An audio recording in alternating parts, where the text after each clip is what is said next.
కాదని నీ భార్య గాజులు పగలు కొట్టేశారు, బొట్టు చెరిపేశారు. నీకు దూరం అయిపోయాయి అనుకున్నా నీ బొట్టు నీ తాళి నిండు నూరేళ్లు నీతోనే ఉంటాయమ్మా. నువ్వు లేవన్న బాధని దిగమింగుకొని ఈ కార్యక్రమం చేస్తున్నాం. నువ్వు తిరిగొచ్చావు, మాకంతకంటే ఆనందమేముంది? అన్నయ్య, ఎవరికన్నయ్య? ఎప్పటి నుంచి అన్నయ్య? పో, బయటికెళ్ళిపో. నువ్వు హరివి కాదని నాకు తెలుసు. నిజం చెప్పు, ఎవరు నువ్వు? అర్చనతో మాట్లాడాలట. వెళ్ళిదిగో, ఇప్పుడే వచ్చేస్తాను. శిరీష, శిరీష, శిరీష, శిరీష.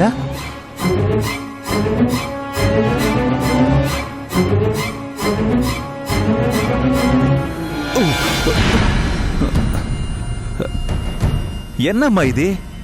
ఏంటేంటి? నీకేం చెప్పాను? నువ్వేం చేస్తున్నావు? ఏమున్నది, మీ అన్నయ్యలాగా యాక్ట్ చేస్తున్నాను. మా అన్నయ్యలా యాక్ట్ చేసినట్లేదు. మరి అసలు నేను ఇప్పుడు ఎవరు రమ్మన్నారు? నేను నీకేం చెప్పాను? దాన్ని విధం చేసి బయటికి పంపించాక కదా రమ్మన్నాను. ముందే ఎందుకు వచ్చావు? ఓ, మున్నాడి వందటే అని ఫీల్ అవుతున్నావా? ముందుగా రాకుంటే నువ్వేం చేసేదానివి? నేనేం చేయాల్సిన పని లేదు. మా అన్నయ్య కట్టిన తాళిని, మా అన్నయ్య పెట్టిన బొట్టుని తుడిచేసి దాన్ని బయటికి నెట్టేసేవాళ్ళం. ఆ తర్వాత నువ్వు వచ్చినా మా అమ్మ సంతోషపడేది, మనం సంతోషంగా ఉండేవాళ్ళం. ఇప్పుడు తనని ఇంట్లోంచి బయటికి పంపిస్తావో ఏమవుతుంది? హ్యాపీగా బయటికెళ్ళి బతికేస్తుంది. అవల్దాని మురుగా, దానివల్ల నీకేమి ఉపయోగం? ఉంచినందువల్ల ఉపయోగం ఏముంది? చాలా ఉందమ్మా.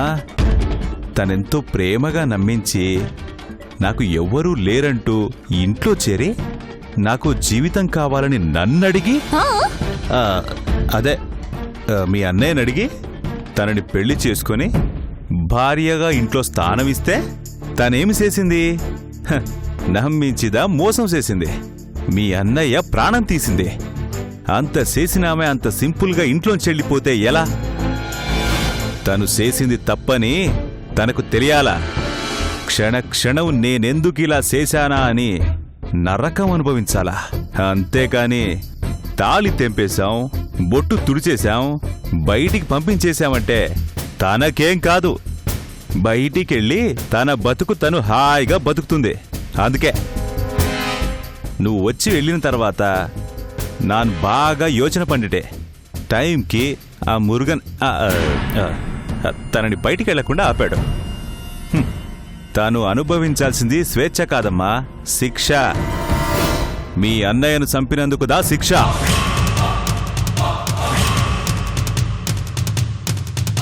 నిజమే, మా అక్కయ్య చెప్పినప్పుడు కూడా నాకు అర్థం కాలేదు. కానీ నువ్వు చెప్తుంటే అదే కరెక్ట్ అనిపిస్తోంది.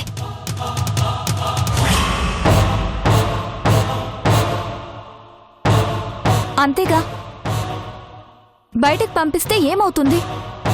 ఈ ఊళ్ళో కాకపోతే ఇంకో ఊళ్ళో హాయిగా బతికేస్తుంది. మెళ్ళో తాళ్ళుండదు కాబట్టి తనకు నచ్చిన వాడిని చూసుకొని కొత్త జీవితం ప్రారంభిస్తుంది. కాదు, అలా జరగకూడదు. మా అన్నయ్యని చంపిన రాక్షసి శిక్ష అనుభవించాలి. శిక్ష అనుభవించాలంటే తనిక్కడే ఉండాలా, మన కళ్ళ ముందే ఉండాలా. ఎందుకు హరిగారిని చంపానా అని క్షణక్షణం నరకం అనుభవించాలా? అవునన్నయ్య, అదే కరెక్ట్. అలాగే చెయ్. ఇంక నేనేమీ మాట్లాడను, నీ ఇష్టం. నువ్వెలా చేసినా ఓకే. అది మాత్రం మా అన్నయ్యని చంపినందుకు పశ్చాత్తాపంతో అల్లాడిపోవాలి. ఆ విషయందా నాకు వదిలిపెట్టమ్మా, నేను చూసుకుంటానుగా. మీ అన్నయ్యను చంపినందుకు, మిమ్మల్ని నమ్మించి మోసం చేసినందుకు, ఈ ఊరికో మంచి మనిషిని, అమ్మకు మంచి కొడుకుని, నీకో మంచి అన్నను దూరం చేసినందుకు తగిన శిక్ష నేను విధిస్తాను. ఈ రోజు నుంచి తన జీవితంలోకి భర్త వచ్చిన సంతోషం కాదు, నరకం కనిపిస్తాదే. అది నేను చూపిస్తాను.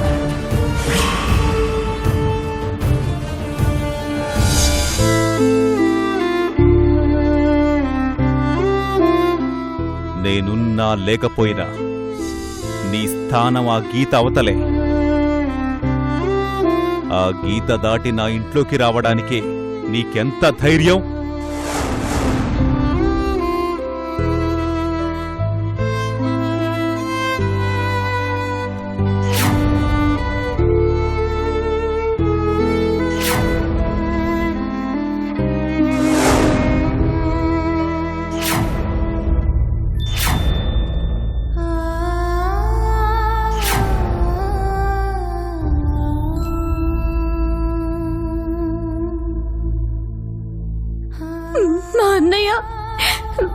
మా అన్నయ్య బ్రతికొచ్చాడు. ఆయన ప్రాణాలతో లేడు. జీవితంలో మళ్ళీ మా అన్నయ్యని కలుసుకోలేను, కనీసం కళ్ళారా చూసుకోలేను అనుకున్నాను. కానీ ఆ దేవుడు నా బాధని తీర్చేశాడు. మా అన్నయ్యని మళ్ళీ నా కోసం పంపించాడు. ఆనందంగా ఉందా? చాలా ఆనందంగా ఉంది. చావు వరకు వెళ్ళి తిరిగొచ్చారని మీరే ఆనందపడుతున్నారు, కానీ చావుని చూసొచ్చిన మీ విషయంలో ఆయనలో మార్పు లేదు. అది నా దురదృష్టం పూజారి.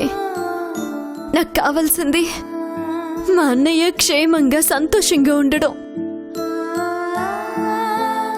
మీలా ద్వేషాన్ని కూడా ప్రేమించడం అందరికీ సాధ్యం కాదు వదినా. మా మధ్య మొదటి నుంచి ప్రేమే ఉంది పూజారి. ద్వేషం మధ్యలో వచ్చింది. అది మా అన్నయ్యకి నా మీదున్న ప్రేమని చంపగలిగిందే కానీ అన్నయ్య మీద నాకున్న ప్రేమని చంపలేకపోయింది. ఇంత జరిగినా ఆయనలో మార్పు రాలేదంటే ఇక మారేది ఎప్పుడు వదినా? వస్తుంది పూజారి, ఆ రోజు కూడా తొందరలోనే వస్తుంది.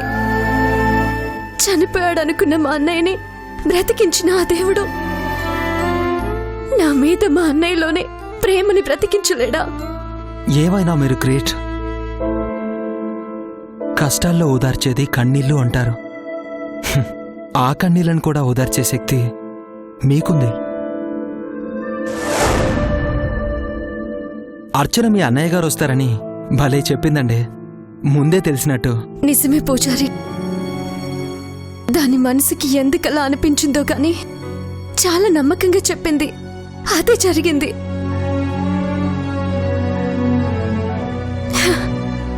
ఇక దిగులు లేదు. మా అన్నయ్య వచ్చేశాడు. అమ్మ కోలుకొని మామూలు మనిషి అయిపోతుంది.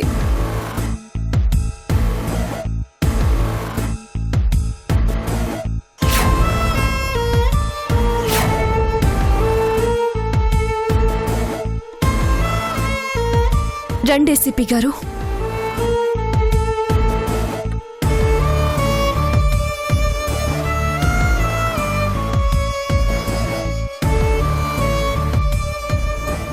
మీ అన్నయ్య గారు వచ్చారని తెలియగానే కనిపించి వెళదాము, అసలేం జరిగిందో తెలుసుకుందామని వచ్చాను.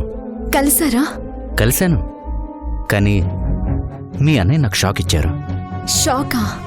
అవును సుభద్ర, ఆ శిరీషే మీ అన్నయ్య గారిని చంపబోయింది అని మీరంతా అన్నారా? అవును. మరి మీ అన్నయ్యని అడిగితే అలాంటిదేం లేదు, నేనే పొరపాటున కాలు జారి పడ్డాను అంటున్నారు.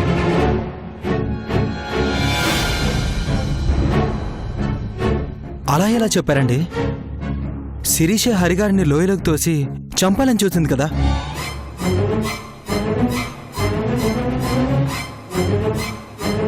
ఇంతకు ముందే మీ అన్నయ్య నా దగ్గరకు వచ్చి చెప్పాడు, నన్ను ప్రేమిస్తున్నాడట. నీ మంచితనం చూశాక ఇప్పుడు నిన్ను ఇష్టపడుతున్నాను, ఆరాధిస్తున్నాను అన్నాడు. అంటే తను చెప్పింది నిజమే. ఏంట నిజం? శిరీషని మా అన్నయ్య ప్రేమిస్తున్నాడని శిరీష ఒకసారి చెప్పింది. భార్యని ప్రేమించడం ఏంటి? అదే మా అన్నయ్య గొప్పతనం. అనుకుని పరిస్థితుల్లో భార్య అయిన శిరీషకి తన ప్రేమని చెప్పాడు. తనని ప్రేమించమని అడిగాడు. పోనీలే, అది మంచిదే. శిరీష తన తప్పుని తెలుసుకుంది కాబట్టి అన్నయ్య తనని క్షమించినా వచ్చే నష్టమేం లేదు. తనకున్న అనుమానపు పొరలు తొలగిపోయాయి కాబట్టి ఇప్పుడు మా అన్నయ్య మంచితనం ఏంటో తనకు అర్థమవుతుంది. ఏంటండి మీరు? మీ అన్నయ్యని చంపాలని చూసిన మనిషినే క్షమించేస్తున్నారు? అన్నయ్య కోపాన్నే ఇష్టపడిన దాన్ని ఆయన ప్రేమని ఇష్టపడినా?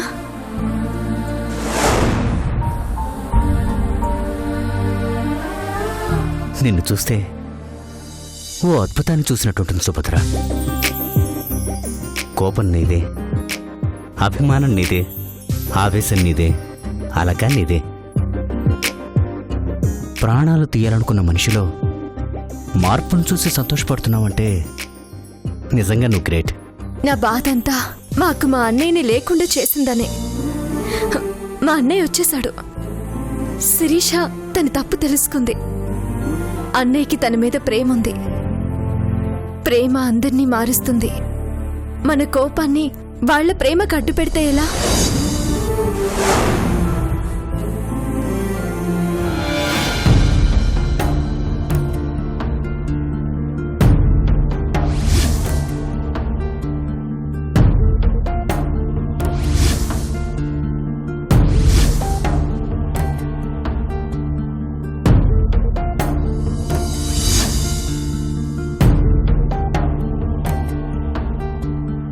సింహ, అమ్మా అక్కడ కూర్చున్నావేంట్రా? భోంచేద్దు గన్రా. వస్తానమ్మా, అన్నయ్యని రానివ్వు. వాడొస్తాళ్లే గాని నువ్వు రారా.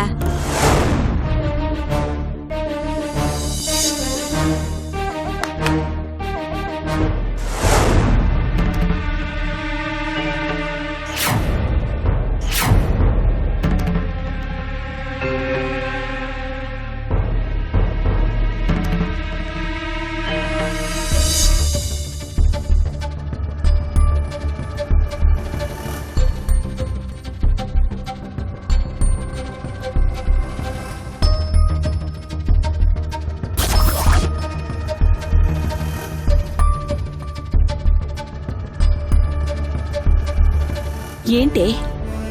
ఒకసారి అన్నయ్యని చూడాలనిపిస్తుందమ్మా. చూసావు కదే, మళ్ళీ ఏంటి చూసేది?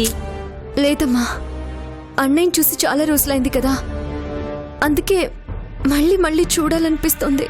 సర్లేవే, భోజనానికి వస్తాడు, అప్పుడు చూద్దు గాని. అదిగో ఆ కిటికీ దగ్గరుండి చూడు.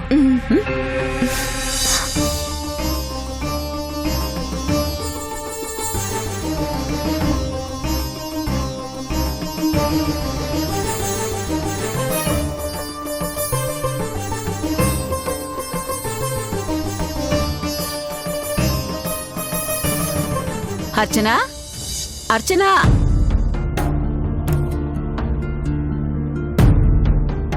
ఏంటమ్మా?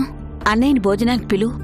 ఉమ్, వదిలేవే, వాణ్ణి నేను పిలుస్తాను, నువ్వు కూర్చో. అన్నయ్య రా, భోంచేద్దాం.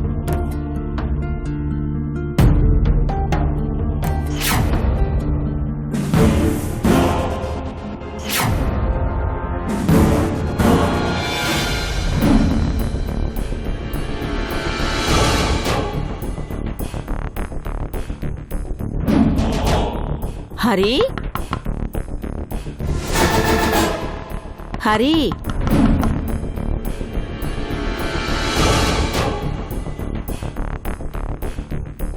హరి. అదిగో అమ్మ పిలుస్తుంది. మన మధ్య ఏదైనా ఉంటే తర్వాత మాట్లాడుకుందాం, రా.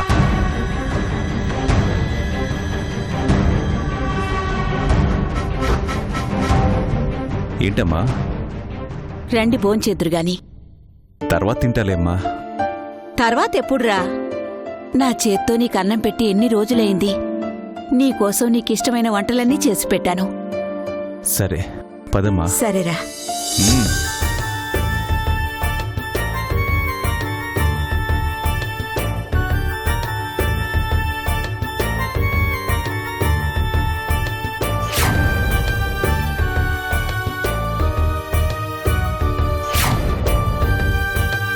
నా బిడ్డకి నా చేత్తో అన్నం పెట్టి ఎన్ని రోజులైందో.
అమ్మమ్మ చాలమ్మా, చాలు చాలు.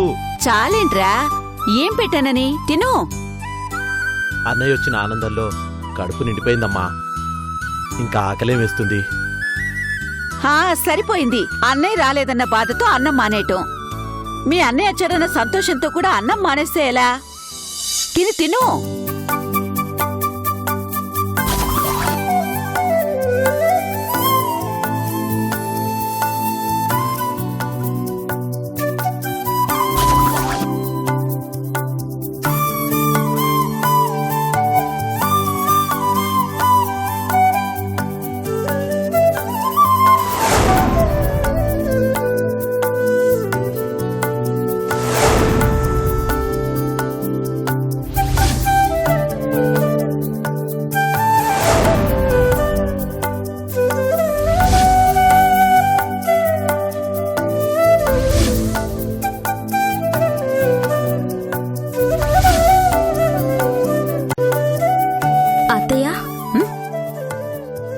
మీరింత ప్రేమగా ఆయన కోసం ఇన్ని చేశారు, వడ్డిస్తున్నారు.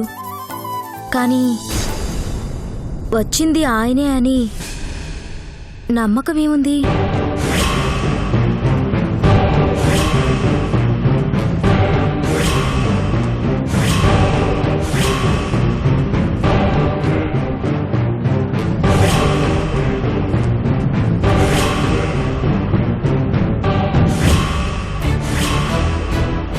ఏంటమ్మా, ఏం మాట్లాడుతున్నావు?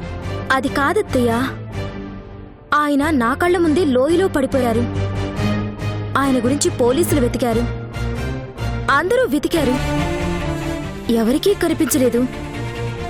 హఠాత్తుగా ఇంటికొచ్చారంటే ఈయనే ఆయనని నమ్మకమేంటి?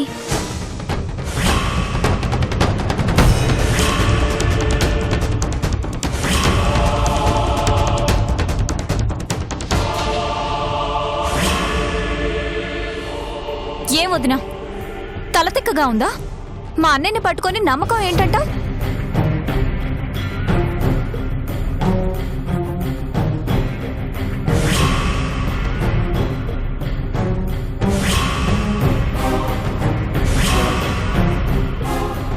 శిరీష, ఇష్టం వచ్చినట్టు మాట్లాడకు.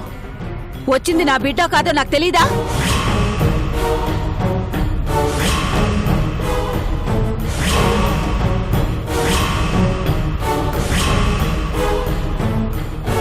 బిడ్డ తన పరిసరాల్లో తిరుగుతుంటే గుర్తుపట్టగలిగేది కన్నతల్లి మాత్రమే.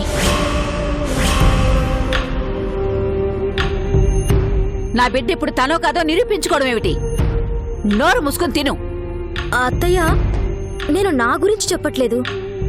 ఊర్లో అందరూ ఆయన చనిపోయారని అనుకుంటున్నారు. వాళ్ళేదో అనుకుంటుంటే నా బిడ్డ చనిపోలేదని నేను మొదటి నుంచి చెప్తూనే ఉన్నాను కదా. కానీ ఊర్లో నలుగురు 4 విధాలుగా మాట్లాడుకుంటున్నారు కదత్తయ్య. చనిపోయిన మనిషి ఎలా తిరిగొస్తాడు? అతను హరో కాదో అనుకుంటుంటే విన్నాను. మరి వాళ్ళ అనుమానం తీర్చాల్సిన అవసరం మనకుంటుంది కదా. ఎవరు ఏదో అన్నారని నా బిడ్డ తనో కాదో నిరూపించుకోవాలా? ఏం మాట్లాడుతున్నావమ్మా? బుద్ధుందా నీకు? మాట్లాడకుండా తిను. సర్లేమ్మా, అనుమానం ఊళ్ళో వాళ్ళకు వచ్చిందో తనకే వచ్చిందో.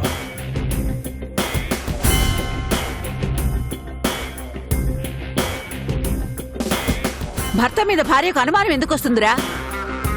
వచ్చింది భర్తో కాదో తెలియనంత అమాయకురాలా? తల్లిని నేను చెప్తున్నాను కదా, వచ్చింది నా బిడ్డే. మీ బిడ్డని మీరంటున్నారు, నేను నమ్ముతాను. జనం కూడా నమ్మాలి కదా. చనిపోయిన నా భర్తంటే ఈ ఊరిలో ఓ గౌరవం ఉంది. ఆయన గురించి నలుగురు 4 రకాలుగా మాట్లాడుకోకూడదు. అందుకే. ఏంటమ్మా, నువ్వు మా అన్నను పరీక్షిస్తున్నావా? సరే, జనం అనుమానమో నీ అనుమానమో తీరాలంటే ఏం చేయాలో చెప్పు.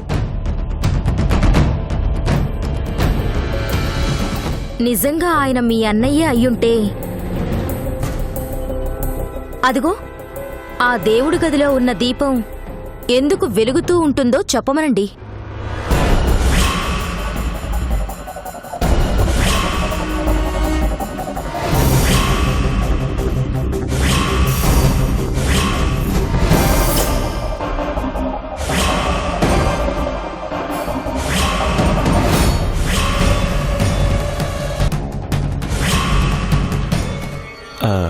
ఎందుకు వెలుగుతుంది? దేవుడి ముందు వెలిగించారు కాబట్టి వెలుగుతుంది. అదేదో ప్రశ్న అన్నట్టు అడుగుతున్నావు.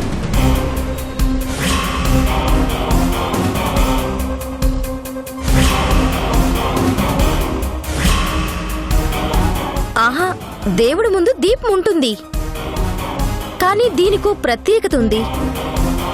అదేంటో చెప్పండి.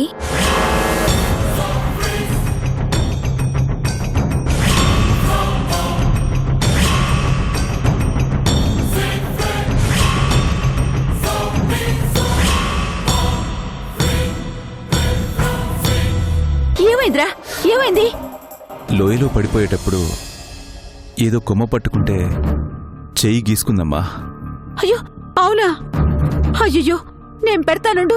నువ్వెందుకమ్మా? శిరీష ఉందిగా. నేనా?